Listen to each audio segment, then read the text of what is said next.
Հետաքրքիր բան ասացիք իր Գյումրի գալու հետ կապված, ես հիշեցի 2020 թվականի նոյեմբեր ամիսը շատ ծանր շրջան բոլորիս համար, նոյեմբերի 9-ից հետո այդտեղ միջոցառում էինք կազմակերպել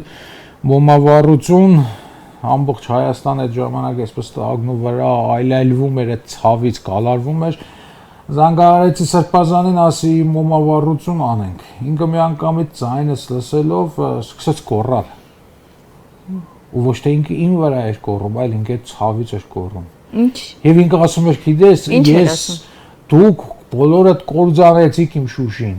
ես իմ Շուշին եմ ուզում, դուք կործանեցիք, դուք հանձնեցիք, ես դժվար թե այդքան կյանք ունենամ, որ նորից կարողանամ գնալ, այդ դապերեք, ինչի հետևից եք, այսինքն այդ մարդու մեջ ինքան ցավ կար, առ իր հայրենիք, ինքան այսպես այդ գոռոցը, իր գոռոցը չէր, դա իր հոգու ճիշտն էր, հոգու գոռոցն էր։ Այ այսօր մենք խապենք, ասենք Սրբազանը լավ է եկավ հասավ Գյումրի եւ իր հոգին ավելի այսպես հանդարտ հանգիստ կլինի, ոչ, այդ մարդը ուրիշ տեղ ունի գնալու։ Ինքը ուրիշ տեղ է տենչում, ինչպես հայության մեծամասնությունը։ Եվ այդ հավը այն է, որ այսօր Հայաստանում իշխանությունը վերցրել են մարդիկ, ովքեր անհաղորդ են ցանկացած նվիրական զգացումի։